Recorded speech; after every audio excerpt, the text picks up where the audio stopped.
Bonjour tout le monde, bienvenue dans cette nouvelle vidéo. Aujourd'hui, on va parler des actions de qualité, le Quality Investing, qui est une stratégie d'investissement long terme en pariant sur des actions de qualité. Dans cette vidéo, je vais me reposer sur un rapport de recherche du MSCI, une entité financière que vous connaissez bien. Donc, on va s'intéresser à savoir d'abord qu'est-ce que le Quality Investing, comment cette définition a évolué, et enfin, quels sont les risques, rendements associés à cette stratégie.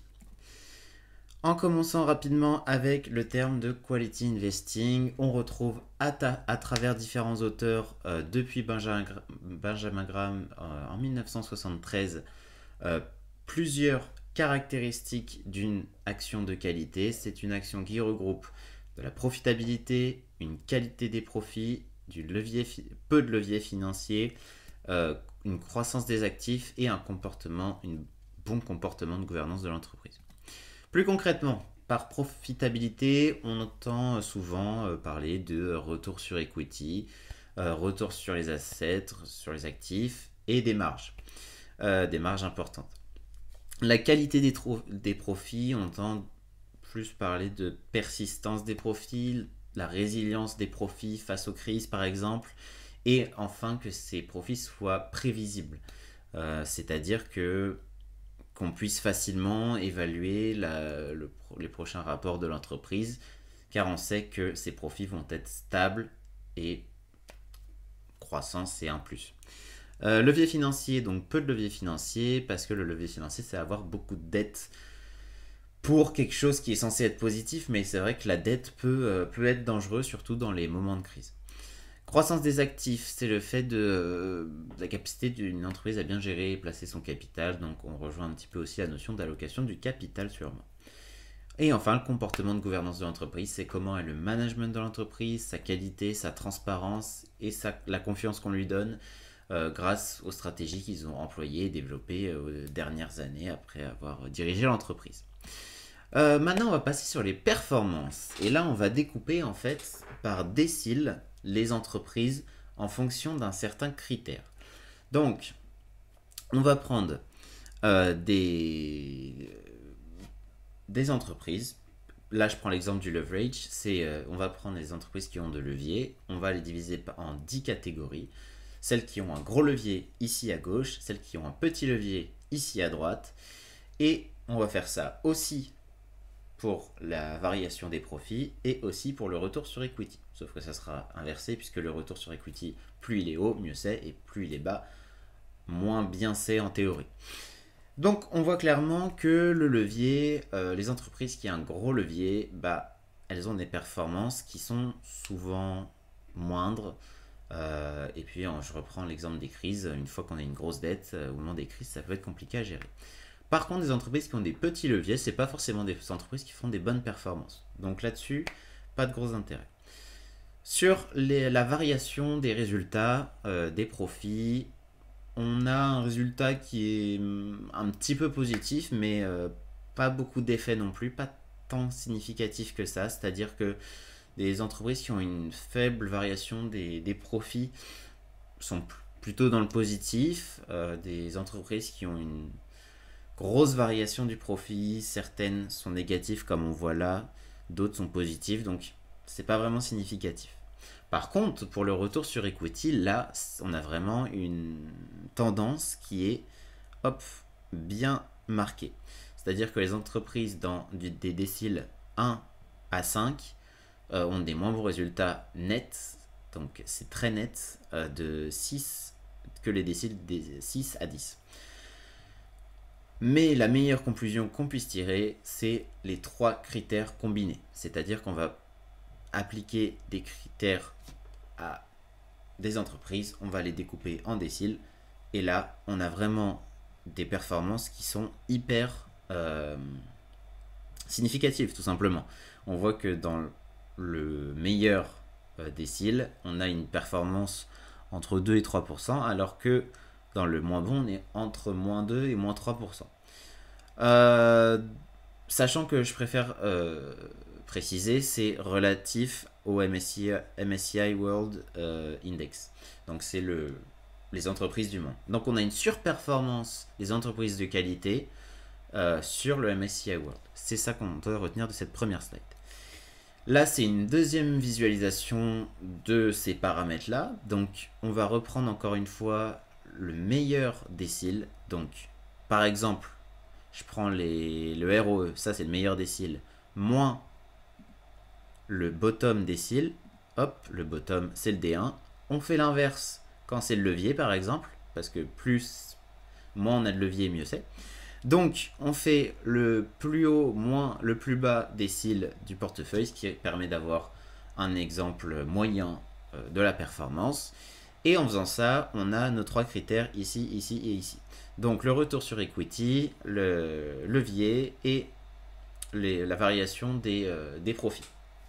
On voit clairement que, par exemple, les entreprises avec un bon retour sur equity surperforme le MSCI World très largement.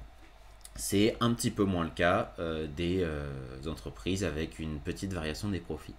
Par contre, ce qui est super intéressant, c'est que quand on combine les trois critères, on se retrouve avec les entreprises de qualité, et ces entreprises de qualité-là, hop, et ben la moyenne de ces entreprises de qualité surperforme très largement chacun des indices, et le MSCI World, autour de 250%, de 2,5%, je sais pas. Donc, là, on a une autre façon de le voir, c'est par période, donc on découpe par période si jamais il y avait eu un boost une fois. Non, là on voit que de 2002 à 2013, de 2013 à 2023, on a à chaque fois des entreprises de qualité qui surperforment non seulement le MSCI World, mais aussi, vous voyez, chacun des critères. Donc ce qui est intéressant, c'est de savoir qu'aucun critère n'est vraiment avantagé sur ça. À droite, on voit quoi? On voit la corrélation à ce critère, et on voit, c'est-à-dire que si deux critères deux critères par exemple peuvent être liés. Je prends par exemple le profit opérationnel et le profit net. Bon, c'est un exemple très facile, mais on sait que quand l'un va monter, l'autre va monter aussi. Bah, là, c'est la même chose. Sauf que là, on voit qu'il n'y a pas une corrélation si importante que ça entre les critères. Il y en a une petite entre la variation des profits et le retour sur equity, mais à la limite, elle se limite à 0,5-0,6. Une vraie corrélation, c'est souvent quand on est au-dessus de 0,9, on commence à se dire que c'est vraiment corrélé.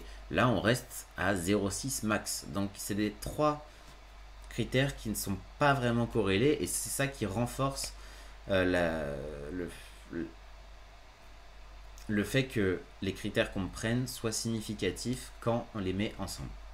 Parce qu'il n'y en a pas deux qui pèsent pour un. Sur un. Enfin, le risque-rendement. Donc là, on voit le risque-rendement en fonction des index des pays et en fonction des index des pays sur les entreprises de qualité. Et alors là, très clairement, c'est vraiment évident. On voit que le risque... Je prends les États-Unis pour faire l'exemple, mais le risque-rendement pour les États-Unis est bien meilleur sur les entreprises de qualité. Vous voyez qu'on a un retour autour des 9% pour un risque inférieur à 15%, alors que les États-Unis en temps normal sont à un risque autour de plus de 15% pour un rendement seulement à 9%.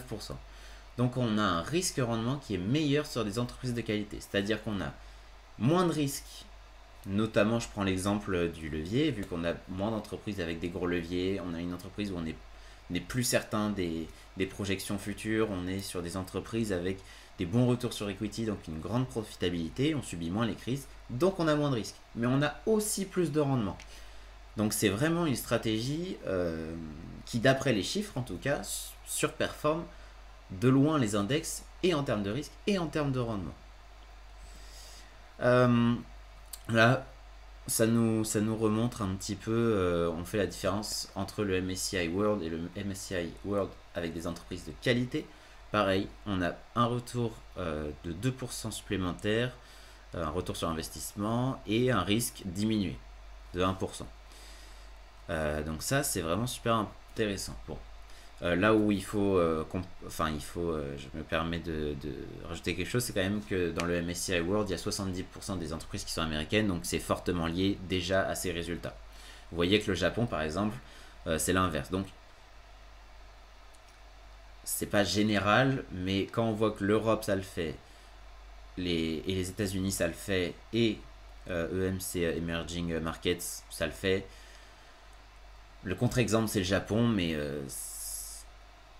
en général, c'est une stratégie qui a l'air de faire ses preuves sur les dernières années. Et là, on en vient au dernier point, c'est que le backtest, donc le fait de tester cette stratégie sur les dernières années, qui est utilisé pour ce document de recherche, ne prédit en aucun cas que les prochaines années feront la même chose. C'est-à-dire que là, je viens de vous présenter une stratégie. Alors oui, elle a des qualités qui sont évidentes dans ce document de recherche, mais en aucun cas, quelqu'un pourrait être 100% sûr que ces qualités-là vont se retrouver sur les prochaines années. Il est possible que le quality investing sous-performe les index les prochaines années. Vraiment, il ne faut pas se focaliser absolument sur les backtests parce que sinon on peut faire de grosses erreurs et c'est pas comme ça que ça marche et on l'a prouvé à plusieurs reprises. Donc, les performances passées ne préjugent pas des performances futures, la phrase préférée de l'AMF, mais faites attention avec ça quand même. Donc voilà, donc c'était une vidéo pour vous présenter la stratégie, une stratégie que j'affectionne, que je n'utilise pas personnellement, mais que j'affectionne parce que de toute façon on se retrouve avec des entreprises qui sont intéressantes de par leur profit, de par leur stabilité, et automatiquement c'est des concepts qui sont déjà intégrés au moment où la plupart des investisseurs souhaitent investir. On a un bon management, on a une bonne profitabilité, de bons résultats, moins de risques. Enfin, je veux dire, c'est vraiment le haut du panier des entreprises. Attention, par contre, souvent des entreprises qui coûtent cher. Du coup, je sais pas, je pourrais penser comme ça à un Microsoft. Un Microsoft, aujourd'hui, c'est 35 de PER, ça coûte cher. Donc, le risque est à mesurer en fonction du prix actuel. Mais voilà, ça reste une stratégie qui fait sens quand on l'analyse et dans les chiffres et de façon plus verbale, quand on fait un petit recul dessus, on trouve ça logique. Voilà, c'est tout pour cette vidéo, j'espère que vous avez aimé. On se retrouve pour une prochaine vidéo où je pourrais vous présenter par exemple une autre stratégie. On se retrouve à une prochaine, salut!